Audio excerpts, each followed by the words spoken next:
ആ ഇതാ ബില്ല്. 360 രൂപയോ? അതെ, ഇപ്പൊ തരുന്നുണ്ടോ? നേരം പോയി സാറേ, നാളെ വരുമ്പോ പൈസ എടുത്തു വെച്ചേക്കണേ.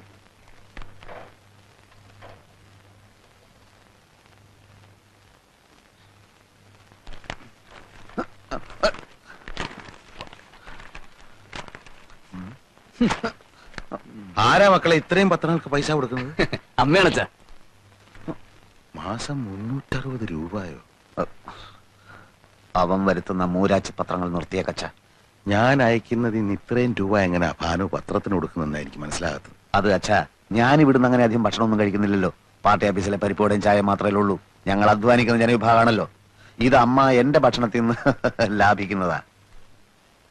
ബഡ്ജറ്റിൽ ഗംഭീര നികുതി ഇളവ്. കഴിഞ്ഞ സർക്കാർ പാവങ്ങളുടെ മേൽ അടിച്ചേൽപ്പിച്ചിരുന്ന അമിത നികുതികൾ റദ്ദാക്കിക്കൊണ്ടതാണ് പുതിയ സർക്കാരിന്റെ ബഡ്ജറ്റ്. വിപ്ലവാത്മകമായ നികുതി ഇളവുകളാണ് പുതിയ സർക്കാർ പ്രഖ്യാപിച്ചിട്ടുള്ളത്. ഉള്ളിയുടെ വില കുതിച്ചുയർന്നു. കൊച്ചി ആഗസ്റ്റ് 17. 3 മാസം മുൻപ് വരെ 40 കിലോ അടങ്ങുന്ന ഒരു ചാക്ക് വലിയ ഉള്ളിക്ക് 70 രൂപയായിരുന്നത് പുതിയ സർക്കാർ വന്നതിന് ശേഷം 8 ഇരട്ടിയായി വർദ്ധിച്ച് 540 രൂപയായിരിക്കുന്നു. പാവങ്ങൾ ഇനി അങ്ങോട്ട് ഉള്ളിയില്ലാതെ ജീവിക്കേണ്ടി വരുന്ന ഒരു സ്ഥിതിവിശേഷമാണ് സംസ്ഥാനത്ത് സംജാതമായിരിക്കുന്നത്. നിത്യോപയോഗ സാധനങ്ങളായ വെണ്ണ, ചീസ്, ചീപ്പ്, കത്രിക തുടങ്ങിയവയുടെയും വില കുറഞ്ഞു. പൗഡർ, സുഗന്ധദ്രവ്യങ്ങൾ, തുണി തിന്നാൻ ഉപയോഗിക്കുന്ന സൂചി തുടങ്ങിയവയുടെയും വില കുറച്ചു. ഇനി ജനങ്ങൾക്ക് രാവിലെ ഉച്ചക്കും രാത്രിയിൽ ഇഷ്ടം പോലെ സൂചി വാങ്ങി തിന്നാലോ. അച്ഛ, ഇത് കണ്ടോ? ക്രമസമാധാന നില ആകെ തകരാറിലായിരിക്കാണ്. പോലീസ് നിർവീര്യമായി നിൽക്കുക. പഴയ സർക്കാർ തന്നെയാണ് അധികാരത്തിലിരിക്കുന്നതെന്ന് കരുതിയാണ് പോലീസിന് യാതൊരു ജാഗ്രതയും ഇല്ലാത്തതെന്ന് മുഖ്യമന്ത്രി. എല്ലാം ശരിയായി വരാൻ കുറച്ച് സമയം പിടിക്കും. ഇന്ന് സ്കൂൾ സമരം വല്ലതും ഉണ്ടോ പത്രത്തില്? ഇന്നൊന്നും കാണുന്നില്ല. പക്ഷേ വലിയൊരു സമരം വരാനിരിക്കുന്നുണ്ട്. എല്ലാം തകിടം മറിക്കുന്ന വിമോചന സമരം. ഒരു ബസ് കണ്ടക്ടറും സ്കൂൾ കുട്ടിയും തമ്മിൽ എന്താ പ്രശ്നമുണ്ടെന്ന് കേട്ടു. ഇന്ന് സമരമൊന്നും ഇല്ലല്ലേ? കഷ്ടായിപ്പോയി. വോട്ട് ചെയ്ത് ജയിപ്പിച്ച ജനങ്ങൾ പാഠം പഠിക്കുമെന്ന് പ്രതിപക്ഷ നേതാവ്.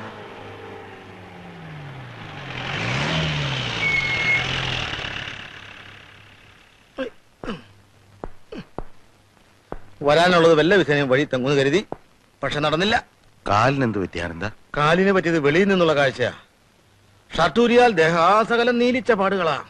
ദോഷം പറയരുതല്ലോ. വളരെ ബുദ്ധിപൂർവമായ നീക്കത്തിലൂടെയാ അവരെന്നെ പെരുമാറിയത്. INSPയുടെ ജാഥയ്ക്ക് നേരെ കല്ലേറുണ്ടാവുന്നും പ്രൊട്ടക്ഷൻ കൊടുക്കണമെന്നും സർക്കിൾ എന്നെ വിളിച്ചു പറഞ്ഞു. പക്ഷെ ജാഥയ്ക്ക് നേരെ കല്ലേറുണ്ടായില്ല, എനിക്ക് നേരെ ഉണ്ടായി. എല്ലാ ഏർപ്പാടുകളും ഇവര് തന്നെ ചെയ്തതാ. ഏറ് തുടങ്ങിയ പിന്നെ ജാഥ അക്രമാസക്തമാവുമല്ലോ. അക്രമാസക്തമായി. എല്ലാ അക്രമവും എന്റെ നേരേക്കായിരുന്നു എന്ന് മാത്രം. ഞാനും വിട്ടുകൊടുത്തില്ല. സർവശക്തിയും സംഭരിച്ച് ഞാൻ ഓടി. ഒരു തോട്ടി ചാടി. തോട്ടിലൂടെ 7 കിലോമീറ്റർ ഒഴുകിച്ചെന്ന് ഒരു കരക്കടിഞ്ഞു. സന്തോഷമായല്ലോ. താനും തന്റെ പാർട്ടിപ്പെട്ട സകല ഡൂക്ലികളും കാണിച്ചെന്ന എല്ലാവരെയും എന്നാൽ കഴിയുന്ന വിധം ഞാൻ തല്ലി. ഒരളിയനോട് ഇങ്ങനെ തന്നെ വേണം പെരുമാറാൻ. 6 മാസത്തിനകം ഈ സർക്കാർ നിലംപതിക്കും. എനിക്കിനി മേലും കീഴ് നോക്കാനില്ല. പ്രമോഷൻ, CMന്റെ സെക്യൂരിറ്റി ചീഫ്, എന്തെല്ലാം പ്രലോഭനങ്ങളായിരുന്നു. നേര് പറഞ്ഞാൽ ഞാനിവിടെ വന്നത് നിന്നെ കാണാൻ വേണ്ടിട്ടാ. ഇടിവെട്ടിയവനെ പാമ്പ് കടിച്ചെന്ന് പറഞ്ഞ കൂട്ടത്തില് തല്ലും മേടിച്ച് സ്റ്റേഷൻ ചെന്നപ്പോ അവിടെ കിടക്കുന്നു മനോഹരമായ ഒരു ട്രാൻസ്ഫർ ഓർഡർ. കാസർഗോഡ് ജില്ലയിലെ ഏതോ ഒരു കാട്ടിലേക്ക്. പറയാൻ എനിക്ക് അർഹതയില്ല. എന്നാലും എന്നെ രക്ഷിക്കാൻ വല്ലതും ചെയ്യാൻ പറ്റുമെങ്കിൽ ചെയ്യാം. അല്ലേ ഞാൻ പോട്ടെ. ആനന്ദ, നീ ഇരിക്കാനൊന്നും നേരമില്ല അച്ഛാ. നാളെ ജോയിൻ ചെയ്യണം. ആനന്ദൻ മോനെ ലതയും കുഞ്ഞുങ്ങളും അതിനെപ്പറ്റി ഒന്നും ചോദിക്കണ്ട. എനിക്ക് ഭ്രാന്തായി പോവും. ആനന്ദ, നീ പോവാണോ? ചായ എടുക്കണ്ടേ?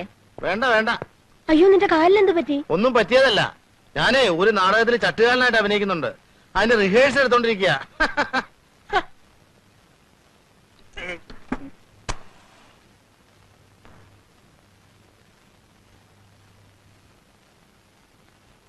താത്വികമായ ഒരു അവലോകനമാണ് ഞാൻ ഉദ്ദേശിക്കുന്നത്. ഒന്ന്, വിഘടനവാദികളും പ്രതിക്രിയാവാദികളും പ്രഥമദൃഷ്ട്യാ അകൽച്ചയിലായിരുന്നെങ്കിലും അവർക്കിടയിലുള്ള അന്തർധാര സജീവമായിരുന്നു എന്ന് വേണം കരുതാൻ. ഒന്ന്, ബൂർഷ്വാസികളും തക്കം പാർത്തിരിക്കുകയായിരുന്നു. അങ്ങനെയാണ് തെരഞ്ഞെടുപ്പ് നമുക്ക് പ്രതികൂലമായി ഭവിച്ചത്. അതാണ് പ്രശ്നം. മനസ്സിലായില്ല. അതായത് വർഗാധിപത്യവും കൊളോണിയലിസ്റ്റ് ചിന്താസരണികളും റാഡിക്കലായിട്ടുള്ള ഒരു മാറ്റമല്ല. ഇപ്പൊ മനസ്സിലായോ എന്തുകൊണ്ട് നമ്മൾ തോറ്റു എന്നുള്ളത്? ലളിതമായിട്ട് പറഞ്ഞാൽ എന്താ? ഈ പ്രതിക്രിയാവാദകവും കൊളോണിയലിസവും എന്നൊക്കെ പറഞ്ഞ് വെറുതെ കൺഫ്യൂഷൻ ഉണ്ടാക്കുന്നതിനാ. ഉത്തമം ഉണ്ടാതിരിക്കും. സ്റ്റഡി ക്ലാസ്സിലൊന്നും കൃത്യമായി വരാത്തതുകൊണ്ടാണ് നിനക്കൊന്നും മനസ്സിലാവാത്തത്. കോട്ടപ്പള്ളിക്ക് മനസ്സിലായോ? എങ്കിലും ഒന്ന് പറഞ്ഞു തന്നാട്ടെ, നമ്മൾ എന്തുകൊണ്ട് തോറ്റു? കുമാരപിള്ള സാറ് നമ്മുടെ താത്വിക ആചാര്യനാണ്. തൽക്കാലം അദ്ദേഹം പറയുന്നത് നമ്മൾ കേട്ടാ മതി. എടോ ഉത്തമ, ഉൾപാർട്ടി ജനാധിപത്യം അനുവദിച്ചിട്ടുണ്ട്, ശരിയാ. നമ്മളെല്ലാവരും ഒരുമിച്ചിരുന്ന് ദിനേശ് വേടി വലിക്കുന്നതും അതുകൊണ്ടാ. എന്ന് വെച്ച് പാർട്ടിയിലെ ബുദ്ധിജീവികളെ ചോദ്യം ചെയ്യരുത്, മനസ്സിലായോ? ഒരു കാര്യം ഞാൻ പറയട്ടെ. പറയൂ. നമ്മുടെ പാർട്ടിക്ക് അടിത്തറയില്ല.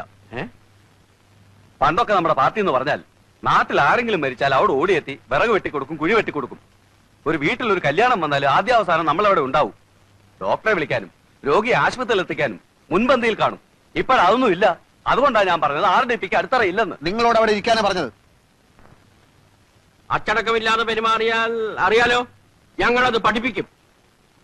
ക്രിയാത്മകമായ ഈ ചർച്ചയിലൂടെ ഉരുത്തിരിഞ്ഞു വന്ന ഒരു കാര്യം ഞാൻ പറയാം. ഒന്ന്, INSP, അതായത് നമ്മുടെ പ്രധാന എതിരാളി. അവരിൽ ചില കൊള്ളാമെന്ന ചെറുപ്പക്കാർ രംഗത്ത് വന്നിട്ടുണ്ട്. ആളുകൾക്ക് അവരോട് വലിയ മതിപ്പാ. ആ മതിപ്പ് പൊളിക്കുകയാണ് നമ്മൾ ചെയ്യേണ്ടത്. വളരെ കറക്റ്റ്. ഏതെങ്കിലും രീതിയിൽ വല്ല പെണ്ണുകേസിലോ ഗർഭക്കേസിലോ അവരെ പെടുത്തി നാറ്റിക്കുകയാണ് ചെയ്യുന്നത്. ജനങ്ങൾ അവരെ കാർക്കിച്ചൊതുപ്പുന്നൊരു പരിതസ്ഥിതിയിൽ എത്തിച്ചാൽ നമ്മൾ ജയിച്ചു. 6 മാസത്തിനുള്ളിൽ നമുക്ക് നഷ്ടപ്പെട്ടതെല്ലാം വീണ്ടെടുക്കാം. പരിപ്പൂട എവിടെയോ? ഇന്ന് പരിപ്പൂട ഉണ്ടാക്കില്ല സാർ. പരിപ്പൂട ഉണ്ടാക്കിയില്ലേ? പരിപ്പൂടയും ചായയും ബീഡിയുമാണ് ഞങ്ങളുടെ പാർട്ടിയുടെ പ്രധാന ഭക്ഷണം. തനിക്ക് അറിഞ്ഞൂടെ? എടുക്ക പോയി പരിപ്പൂട ഉണ്ടാക്കി കൊണ്ടുവരാ. പാർട്ടി പറയുന്ന ആദ്യം അനുസരിക്കുക എന്ന് പറഞ്ഞാൽ പാർട്ടിക്ക് അബദ്ധങ്ങളെ പറ്റി ചൂണ്ടിക്കാണിക്കേണ്ടവരാണ്. അതിനല്ലേ നേതാക്കന്മാരുള്ളത്. എനിക്ക് സാറിനോട് പേഴ്സണൽ ആയിട്ടൊരു കാര്യം സംസാരിക്കാനുണ്ടായിരുന്നു. എന്താണ് കാര്യം? ഉത്തമം നടന്നേ, ഇത് പേഴ്സണൽ ആയിട്ടുള്ള കാര്യമാണ്. സാർ വന്നേ. അതായത് എന്താണ്? വീട്ടിൽ നിന്ന് ഭയങ്കരമായിട്ട് നിർബന്ധിക്കുന്നു. എന്തിന്? ഞാൻ പെണ്ണ് കെട്ടണത്രേ. പെണ്ണ് കിട്ടാനോ? അയ്യേ, തനിക്കൊരു ബ്രൈറ്റ് പൊളിറ്റിക്കൽ ഫ്യൂച്ചർ ഞാൻ കാണുന്നുണ്ട്. ഭാര്യയും കുടുംബമൊക്കെ അതിന് തടസ്സാണ്. അച്ഛൻ ഒരേ പിടിപിടിക്കുകയാണ്. കോട്ടപ്പള്ളി, പാർട്ടിക്ക് ഇന്ന് ആവശ്യം കെട്ടുപാടുകളും മറ്റുത്തരവാദിത്തങ്ങളും ഇല്ലാത്ത ഒരു നേതൃനിരയാണ്. പ്രകൃതി നിയമങ്ങൾക്ക് കുറച്ചൊക്കെ നമ്മൾ വഴങ്ങേണ്ടതല്ലേ? വഴങ്ങരുത്. ലൗകികമായ തൃഷ്ണകളെ നമ്മൾ അതിജീവിക്കണം. മാനവരാശിയുടെ നിലനിൽപ്പ് തന്നെ കുടുംബം എന്ന എസ്റ്റാബ്ലിഷ്മെന്റിലല്ലേ? വിഡ്ഢിത്തം. എല്ലാ എസ്റ്റാബ്ലിഷ്മെന്റുകൾക്കും എതിരെയാണ് നമ്മുടെ യുദ്ധം. ഭാര്യ ഉണ്ടാവുക, കുഞ്ഞുണ്ടാവുക, അതൊക്കെ നമ്മുടെ മനസ്സിൽ സ്നേഹത്തിന്റെ വിത്ത് മുളപ്പിക്കുമെന്ന് എവിടെയോ വായിച്ചിട്ടുണ്ട്. അത് വരട്ട് തത്വവാദമാണ്. സഹജീവികളെ, തൊഴിലാളി വർഗത്തെ സ്നേഹിക്കാൻ ശീലിക്കുക. തുറന്നു പറയാം, അടിസ്ഥാനപരമായി നമ്മുടെ പാർട്ടിക്ക് കല്യാണം ഇഷ്ടമല്ല. അപ്പൊ സാറ് കല്യാണം കഴിച്ചതോ? അതിൽ ഞാൻ ഇന്ന് ഖേദിക്കുന്നു. എന്നാ പിന്നെ ഇപ്പൊ ഭാര്യ ഉപേക്ഷിക്കരുതോ? തന്റെ കാര്യമാണ് നമ്മളിപ്പോ ഡിസ്കസ് ചെയ്യുന്നത്. പറയുന്നതൊന്ന് പ്രവർത്തിക്കുന്നത് വേറൊന്ന്. ദൈവമില്ല, അമ്പലമില്ല എന്നൊക്കെ വിളിച്ചു പോകും. എന്നിട്ട് ആരും കാണാതെ തലയിൽ മുണ്ടും പോയിച്ച് ദൈവത്തെ തൊഴാൻ പോകും. ആര്? സാറ് തന്നെ. തൃച്ചമ്പടി അമ്പലത്തിൽ എന്നും കാലത്ത് സാറ് തൊഴാൻ പോകുന്നത് ഞാൻ കാണാറുണ്ട്. താനിതെങ്ങനെ കണ്ടു? ഞാനൊരു രഹസ്യമായിട്ട് തൊഴാൻ പോകാറുണ്ട്. എന്നാലേ ഇത് തൽക്കാലം നമ്മൾ രണ്ടുപേരും മാത്രം അറിഞ്ഞാൽ മതി. താൻ വേണേ കല്യാണം കഴിച്ചോളാം. പക്ഷെ ഒരു കാര്യത്തെ തനിക്ക് നിർബന്ധം വേണം. എന്ത്? നമ്മുടെ പാർട്ടി നയങ്ങളെയും ആദർശങ്ങളെയും ബഹുമാനിക്കുന്ന ഒരു പെൺകുട്ടിയെ വേണം കല്യാണം കഴിക്കാൻ. അത് 100% ഞാൻ ഉറപ്പ് വരുന്നു. എന്നാ താങ്ക് യു.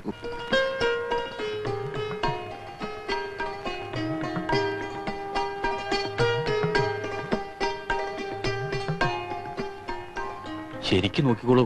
അപ്പൊ പറഞ്ഞൊക്കെ ഓർമ്മയുണ്ടല്ലോ, പാർട്ടിക്കാര് മിണ്ടരുത്, വക്കീലാണ്, കോടതി പോകും നോക്കിയാ പറഞ്ഞിട്ടുള്ളത്. അങ്ങനെ നുണ പറയേണ്ട കാര്യമൊന്നും എനിക്കില്ല. എന്താ? ഒന്നുമില്ല, ചില കോടതി കാര്യങ്ങൾ പറയായിരുന്നു. അല്ല, റവല്യൂഷണറി ഡെമോക്രാറ്റിക് പാർട്ടിയിലെ ഒരു ബുദ്ധിജീവിയാണ് ഞാൻ. ഒരു തമാശക്ക് സൈഡായിട്ട് ഉണ്ട്. തമാശക്കോ? പാർട്ടി എന്റെ ജീവാത്മാവും പരമാത്മാവുമാണ്. എനിക്ക് പെൺകുട്ടിയോട് ചില കാര്യങ്ങൾ ചോദിച്ചറിയാനുണ്ട്. അധ്വാനിക്കുന്ന തൊഴിലാളി വർഗത്തിന്റെ മോചനത്തിന് വേണ്ടി തോളോട് തോൾ ചേർന്ന് പ്രവർത്തിക്കാൻ തയ്യാറുണ്ടോ? പറയൂ. വേണ്ട, ഞാൻ തയ്യാറെടുപ്പിച്ചോളാം. കുട്ടിയുടെ സാമൂഹ്യ ബോധം എനിക്കൊന്ന് പരിശോധിക്കണം. ബൂർഷാസി കം സെലീം എന്ന് പറയുന്ന പുസ്തകം വായിച്ചിട്ടുണ്ടോ? അല്ലെങ്കിൽ down trodden a question mark, അഡിൽ സക്സലിയുടെ പുസ്തകം? അതുമല്ലെങ്കിൽ ദാസ് ക്യാപിറ്റൽ? എന്താ വായനാശീലം ഇല്ലേ? അതൊക്കെയുണ്ട്. മംഗളം വാരികയിലും മനോരമയിലും വരുന്ന മിക്ക നോവലുകളും ഇവിടെ ഞങ്ങൾ എല്ലാവരും വായിക്കാറുണ്ട്. അത്രേ ഉള്ളൂ. ശരി, വായിച്ച നോവലുകളിൽ ഏറ്റവും ഇഷ്ടപ്പെട്ട നോവൽ ഏതാണ്?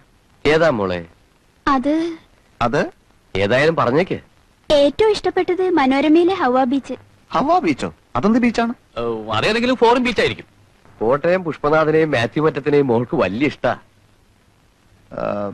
ഇഷ്ടം എന്ന് പറഞ്ഞാൽ അത് സാരമില്ല.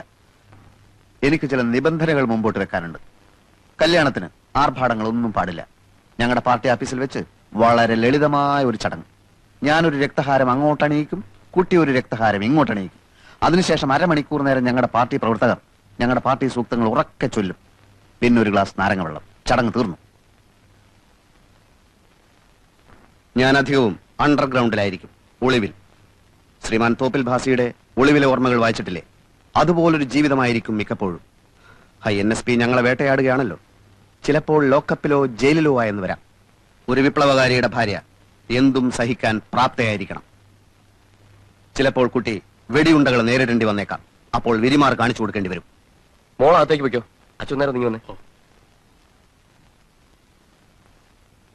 താനൊരു ഭ്രാന്തരെയാണോ എന്റെ മോക്ക് ഭർത്താവായി കൊണ്ടുവന്നിരിക്കുന്നത്? എന്നോട് ക്ഷമിക്കണം, ഇത്രയും ഞാൻ പ്രതീക്ഷിച്ചില്ല. എത്രയും പെട്ടെന്ന് അവനെ പിടിച്ചോണ്ട് പോയില്ലെങ്കിൽ നല്ല ചുട്ട അടി കിട്ടും പറഞ്ഞു. അയ്യോ വേണ്ട വേണ്ട, ഇപ്പൊ പോയേക്കാം.